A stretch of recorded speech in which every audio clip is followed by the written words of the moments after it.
Dans cette vidéo, je vais te dévoiler le système exact de rétention que tu dois implémenter dans ta boutique e-commerce dès maintenant. La pub, c'est ce qui fait grossir ton business. La LTV, c'est son essence. C'est une phrase d'Hormozy que j'adore et qui résume exactement ce qu'il faut comprendre de la rétention et du marketing de rétention en général. Il ne faut pas opposer la pub à la rétention. C'est deux systèmes qui fonctionnent en fait en symbiose. Mais alors pourquoi tu dois avoir un système de rétention qui tourne en automatique pour ta boutique e-commerce? Eh bien tout d'abord, comme tu peux le voir, et tu le sais mieux que moi, le coût des ads augmente énormément. La confiance des gens en ligne également, elle chute avec les années. Et donc en fait, c'est vital pour ton business d'avoir, en parallèle de ton trafic, un système de rétention qui va te permettre de stabiliser et de croître ton revenu sur le long terme. Et donc c'est ce qu'on va voir dans cette vidéo. Je vais pas bourrer de détails, je vais vraiment essayer d'avoir l'approche de Pareto, 80-20, comme quoi 20% des choses que tu vas mettre en place au niveau de ta rétention généreront 80% des résultats. Comme tu l'as compris, cette vidéo elle s'adresse à des e-commerçants, voilà. Et d'ailleurs j'en profite pour te dire que si tu es un e-commerçant et que tu génères entre 500 et 1 million par an avec ta boutique, eh bien je peux te faire une roadmap de rétention personnalisée pour ton business. Et pour ça, tu as juste à réserver un lien sur mon Calendly qui est dans la biographie de cette vidéo. Bref, plongeons dans le vif du sujet. Acquérir un client, ça te coûte en moyenne 5 à 25 fois plus cher que de vendre un client existant. C'est pas moi qui le dis, c'est Harvard Business Review. Et le cabinet Bain & Company, il accentue cette affirmation en disant qu'en gros, c'est beaucoup plus simple de vendre un client existant qu'à du trafic froid. Et ça, c'est logique, parce que le client te connaît déjà, il a déjà sorti la carte bleue. Vraiment, il te fait déjà confiance au final. Et pareil, ils disent que une hausse de 5% de la rétention dans ton business, ça peut augmenter tes profits de 25 à 95%. Pourquoi? Parce que tout simplement, la rétention, c'est ce qui permet d'avoir du cash en illimité tous les mois pour ton business. Tu n'es pas obligé de remettre une pièce d'argent dans la machine pour avoir de nouveaux clients en fait. Ton objectif, ça doit être d'avoir un business qui tourne en automatique avec des clients qui rachètent, qui rachètent, qui rachètent et qui deviennent super fidèles. Parce que les marques qui maîtrisent vraiment la LTV et la rétention, elles peuvent se permettre de dépenser plus en acquisition, de dominer en fait les enchères publicitaires, et elles peuvent même se permettre de racheter en fait leurs concurrents. Donc en fait, c'est vraiment insane d'avoir un bon système de rétention, mais ça va même plus loin en fait. En vrai, il en va vraiment de ta survie et de la survie de ton business d'e-commerce. Parce qu'avec l'arrivée de l'IA, en fait, le problème, c'est que toutes les cartes, elles ont été remises en jeu. Et en fait, selon moi, d'ici quelques mois, années, en fait, le e-commerce, il va radicalement changer. Il y aura une arrivée massive d'acteurs chinois qui sont à la base les fournisseurs, mais qui, grâce à l'IA, vont pouvoir créer des équipes massives, accéder à vraiment à toutes les datas mondiales, entre guillemets, et à faire un usage intensif de l'IA. Donc, en fait, jusqu'à présent, le marketing culturel de chaque pays, c'était vraiment ce qui les freinait. Ils ne pouvaient pas se permettre d'avoir des experts de marketing pour chaque pays. Mais maintenant, avec l'IA, bah, ça change ça change tout en fait. Et les algorithmes d'ailleurs des plateformes publicitaires sont ultra précis. Il n'y a plus besoin de forcément beaucoup cibler. Maintenant, c'est que du creative targeting. Donc, en fait, maintenant, toutes les cartes sont remises en jeu. Et le problème, c'est qu'ils comblent leur retard à une vitesse folle. Et en fait, on le voit déjà maintenant. Tu vois bien que la mode du dropshipping en mass testing, qui était à la mode il y a quelques années, maintenant, ça ne fonctionne plus. Les méthodes où tu trouvais un produit, tu copiais les pubs de ton concurrent, tu lançais directement, en fait, ça ne marche plus parce qu'il y a trop d'acteurs. Et en fait, les géants chinois, ce qu'il faut que tu comprennes, c'est qu'ils vont faire la même chose en plus vite, moins cher et en mieux. Parce que les Chinois, en fait, ils ont une capacité opérationnelle qui est bien plus supérieure à la nôtre. Donc en fait, la seule vraie barrière qu'il y aura pour ton business, c'est l'identité de marque et la communauté.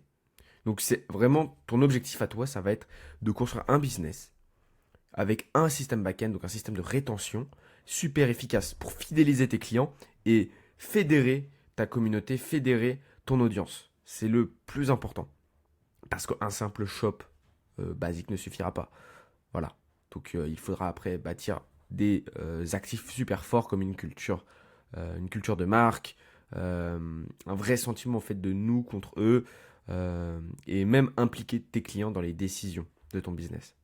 Bref, c'était pas pour te faire peur, mais c'était pour que tu comprennes un peu vers où ça va le e-commerce et en général le business en ligne, en fait, très clairement. Donc, maintenant, plongeons directement dans l'écosystème, on perd pas plus de temps et c'est parti. Ton système de rétention, il doit avoir trois piliers. Un écosystème de data, un modèle économique propice au scaling et un funnel d'acquisition efficace de rétention. Voilà. Donc là, le premier pilier, c'est la récolte de data et l'analyse de data parce que tout le marketing repose sur ça et la rétention ne fait pas, voilà, c'est pas quelque chose qui sort du lot. Il faut avoir des datas sur tout. Mais vraiment, ce que je t'invite, où je t'invite à te concentrer, c'est récolter des informations sur ta LTV et sur ton coût d'acquisition. La plupart des e-commerçants se concentrent que sur leur coût d'acquisition. Tu sais, leur ROAS, leur retour sur ad spend, combien ça leur rapporte, mais ils ne prennent pas en compte malheureusement la LTV de leur shop.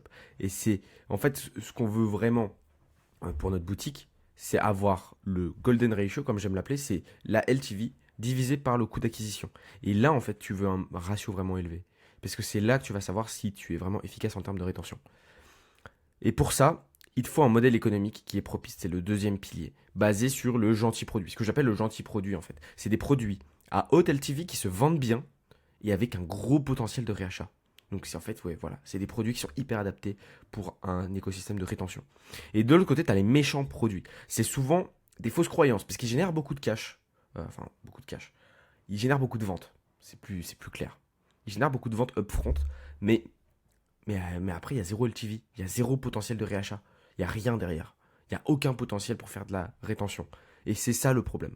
Et donc, tu as trois cas possibles dans ta boutique. Soit tu as une boutique basée que sur des gentils produits, donc des produits qui ont un gros potentiel de rétention, et là c'est parfait. Soit c'est souvent ce cas, tu as des gentils produits et des méchants produits, bah là c'est parfait, parce que tu vas pouvoir leverage tout le trafic, toute l'acquisition que tu fais avec les méchants produits pour mettre en avant ton gentil produit et scaler par la suite ton gentil produit. Par exemple, tu peux faire des offres, tu peux donner des échantillons de ton gentil produit dans tes offres de méchants produits, tu peux utiliser tout le cash que tu génères avec le méchant produit pour scaler ton gentil produit. Et il y a le troisième cas où là, tu n'as pas de gentils produits, tu as que des méchants produits. Là, l'idée, ça va être soit de lancer un gentil produit, voilà, tu lances un nouveau produit dans ta niche. Et si c'est impossible dans ta niche, il va falloir que tu optes pour un modèle où tu fais des lancements réguliers de produits. Ça marche aussi, tu vas pouvoir fidéliser tes clients grâce à ça et faire des lancements réguliers. Mais le mieux, c'est quand même d'avoir un gentil produit à scaler. Troisième pilier, le plus important, le funnel d'acquisition, de rétention. Et donc déjà, voilà, ce funnel d'acquisition, il doit être basé sur ton gentil produit, sur ton bon produit. Tu dois scaler ton bon produit. Tu dois orienter ton tunnel d'acquisition par rapport à ça. La première phase, c'est la première conversion. Donc là, la personne arrive sur le site avec tes ads, ton site, et le but, ça va être de récupérer ces informations pour ensuite lui renvoyer des messages. Voilà, qu'elle commence à mettre un premier pas dans la boucle de rétention. Donc là, on va récupérer les informations des personnes qui arrivent sur ton site avec un pop-up optimisé qui capture à minima 7% des gens qui arrivent sur ton site. Ensuite, tu vas A/B tester ce pop-up avec toutes les règles essentielles. Je vais faire un guide sur ça parce qu'en une vidéo, je pense qu'on peut aborder ce sujet. Donc, je ferai une vidéo là-dessus. Mais ce qu'il faut savoir, c'est qu'il faut capter à minima 7% des gens qui arrivent sur ton site.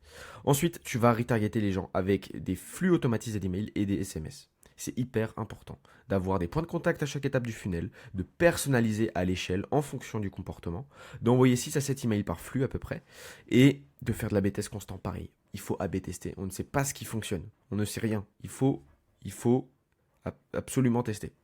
Et enfin, tu vas envoyer des campagnes hebdomadaires d'emails 2 à 3 par semaine. Tu vas shooter ta base active et tu vas faire des emails de valeur, de newsletter et de vente pour créer du lien, vendre et activer ce principe de réciprocité avec ta base mail. Maintenant, on rentre dans la deuxième phase qui est l'expérience post-achat. Une fois que la personne a acheté, a fait le premier achat, a franchi le pas, ok, super, grosse étape de passé. On aborde une des phases les plus importantes qui sont les 7 jours dorés / onboarding. En gros, c'est les 7 jours post-achat.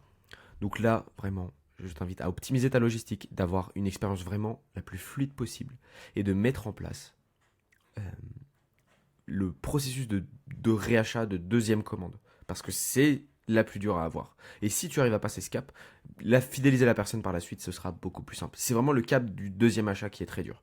Donc pour ça, pour avoir vraiment un onboarding de qualité, il faut un contact régulier. Voilà, donc des emails transactionnels, donc des emails de base pour indiquer où en est le colis. Tu peux optimiser ce processus d'email transactionnel avec euh, Malomo, qui est un outil top pour faire ça. Et tu peux carrément mettre en place des tracking pages. Donc en gros, tu sais la personne, ah, vous voulez suivre où est votre colis, tac, il clique. Vous pouvez customiser ces pages avec des upsells, traquer les données, etc. Vous pouvez aller loin avec cet outil et c'est super. Et le but en fait, le but de cette étape, c'est de transformer un client qui est inquiet, qui ne sait pas où est son colis, en un client qui veut racheter chez toi. C'est vraiment l'objectif. Ensuite, on va envoyer de la valeur à la personne. Donc là, il faut suivre le framework EIC, éducation, inspiration, connexion. Donc tu peux envoyer des guides d'utilisation de ton produit. Tu peux envoyer de la valeur sur ta marque. Qui est ta marque? Pourquoi vous faites ça? Et enfin, tu vas vraiment connecter avec la personne, déjà avec les valeurs de ta marque, mais ensuite carrément sur les réseaux sociaux, avec ton programme de fidélité, le faire entrer dans ta liste SMS. Enfin bref, il faut que tu sois omniprésent dans sa vie. Enfin, la livraison. La livraison, c'est pas sorcier. Il faut être rapide, il faut être proactif au niveau de la communication. Et il faut surtout être proactif en cas de problème. Si tu as un problème, boum, petit code promo et ça règle tout. Voilà. Mais il faut être proactif. Et comme tu peux le voir, je t'ai mis quelques citations d'analyse qui montrent typiquement que les clients favorisent grandement une livraison rapide. Donc pour te dire, il faut vraiment mettre le focus là-dessus. L'unboxing, étape hyper importante et ça va être une opportunité pour toi de fidéliser ton client. C'est vraiment là que tu as toute l'attention du client. Il est en mode full dopamine, il va ouvrir son colis. Donc là, tu dois over-délivrer et personnaliser. Donc tu peux faire par exemple des cartes vidéo, des cartes écrites avec, voilà, en personnalisant, en offrant un code promo, ou carrément une vidéo personnalisée. Allez, avec l'IA, on peut faire ça. On peut se permettre de faire ça. Donc là, ici, l'idée, ça va être de teaser ton programme fidélité, par exemple, de teaser tes réseaux sociaux, teaser ta SMS list, enfin bref. Et enfin, le SAV. SAV, ça fait partie de la meilleure opportunité avec l'unboxing pour fidéliser. Comme c'est pareil, tu as toute l'attention, le client est en pleine détresse. Et si tu es irréprochable, si tu es donc rapide et efficace, 89% des clients disent que ça les pousse à racheter chez une marque. Si le SAV est bien, si ça se passe bien au niveau du SAV, c'est insane pour eux. Troisième phase, le réachat. Ici, l'objectif, tout simplement, ça va être déjà d'avoir une communication au niveau, par exemple, des upsells, des flux de réachat, au niveau des cross-sells, enfin bref. Tu as plein d'opportunités pour favoriser le second achat. Secondement, je t'invite à calculer ta fenêtre de réachat. Et ça, tu le fais grâce au tracking, comme on l'a vu au début de la vidéo, pour contacter au bon moment la personne et lui faire des offres de réachat. Par exemple, si tu as un produit qui se termine comme un savon, et ben, tu vas savoir le cycle pour recontacter la personne, quel est le meilleur moment pour contacter la personne. Et si tu as en fait, plus tu es efficace dans ton timing, au niveau des conversions, ça va exploser en fait. Et ça, tu le fais avec des flux et des SMS, pareil, donc des flux de cross-sell, win-back, upsell, replenishment, donc si ton produit se termine. L'idée, c'est d'avoir un bon timing et d'AB tester. Et pareil, campagne de rétention, il va falloir avoir un calendrier éditorial pour toute l'année, en fonction des périodes. Parce qu'il y a certaines périodes comme le Black Friday, le Cyber Monday, Noël, qui sont vraiment spéciales, et il faut les anticiper, parce que c'est vraiment une autre approche qu'en général dans l'année, pour pouvoir aussi personnaliser à l'échelle. Ça, c'est hyper important. Maintenant, on rentre dans la quatrième phase, qui est la fidélisation. Une fois que tu as tout ton système au-dessus, qui favorise le réachat, etc., le deuxième achat, ensuite, l'objectif, c'est vraiment de fidéliser. Donc là, tu as des amplificateurs, comme l'abonnement ou les programmes de fidélité / membership. Et ça, c'est vraiment comment tu vas choisir. C'est en fonction de ton modèle économique. Par contre, je t'invite à ne pas faire les deux en même temps, parce que tu risques de perdre ton audience. Il faut un programme simple et choisir un des deux. C'est souvent la règle. Tu peux utiliser les deux, mais c'est vraiment... Je pense que à ton stade, ça sert à rien. Il faut choisir un des deux. Ensuite, il faut une stratégie de croissance de l'amplificateur. Donc là, une offre irrésistible. Proposer par défaut de choisir par exemple l'abonnement sur la page produit. Proposer en upsell ou faire des promos de tes amplificateurs. Ensuite, il faut avoir un système de rétention pour ça. Donc, créer déjà une bonne relation avec la personne, une relation qui est transparente, qui n'est pas toxique avec tes clients. Donc, toujours rappeler avant la facturation. D'ailleurs, ça, dans certains pays, c'est obligatoire. Mais bien sûr, le rappel avant la facturation, ça va quand même te faire du churn. Tu vas garder que tes bons clients. C'est pour ça qu'il faut toujours rappeler, avoir amené de la valeur ajoutée dans tes rappels, brander tes emails transactionnels de rappel et proposer des offres de skip et pas d'annulation directe. Skip, ça veut dire, par exemple, on peut passer le mois qui arrive et on recommence dans 2 mois, par exemple, au lieu de directement cancel. Et bien sûr, un processus d'offboarding, puisque l'expérience client doit être exceptionnelle à tous les stades. Donc ici, l'objectif, ça va être de récupérer des datas sur le client qui part. Et en fonction de sa réponse au questionnaire, tu peux même lui proposer des offres personnalisées. Si le client dit ah ben moi je quitte parce que j'ai trop de produits, et ben on dit ben on peut skipper 2 3 mois. On fonctionne tous les 3 mois par exemple pour l'offre. Ça limite le churn. Bon, ça c'est quand même ça va loin. Si déjà tu as un cancel form qui récupère les datas et qui fait une offre une offre pour ne pas forcément que le client parte, qui est peut-être moins chère ou moins fréquente, bah, c'est déjà pas mal. Et il faut faire attention aussi aux expirations de cartes, donc toujours avoir des emails de rappel pour ça. 5e phase, analyse et itération. Déjà, vraiment, ça j'aurais dû le dire au début, c'est que tu ne sais rien. Tu ne sais rien, on ne sait rien. Et donc il faut faire des choix rationnels qui sont basés sur les datas. C'est pour ça que l'écosystème de data, je suis passé rapidement dessus, mais c'est une des choses les plus importantes. Et tu verras par la suite, au niveau du feedback, pour trouver ton client parfait, etc., que les datas sont hyper importantes. Pourquoi je te parle de feedback best buyers? En gros, il va falloir que tu contactes tes meilleurs clients. Échange avec eux, appelle-les. C'est eux qu'on veut. C'est eux qu'on veut dans notre base client. Donc, il faut vraiment savoir ce qu'ils aiment dans notre marque. Qu'est-ce qu'ils veulent voir? Quel est le produit qu'ils préfèrent? Tu vois? Et dès que tu sais exactement ce que tes clients veulent voir, veulent entendre, etc., tu vas pouvoir optimiser ton tunnel de vente en fonction de ça. Ça va te permettre de trouver le client parfait et de faire ton tunnel de vente en fonction de lui. Et enfin, tu vas pouvoir tester chaque étape du tunnel. Ça, c'est essentiel d'AB tester à chaque étape du tunnel. Et enfin, tu vas pouvoir tester euh, chaque étape du tunnel. Voilà. Parce que le marketing, c'est de l'AB testing de toute manière. Donc, la rétention ne fait pas. Ce n'est pas. Voilà, ça ne sort pas du lot. Faut que la rétention y passe. Voilà, j'ai dû passer quand même rapidement sur chaque étape, mais j'espère que tu as compris un peu les 3 gros piliers et puis chaque étape, notamment dans le funnel de conversion.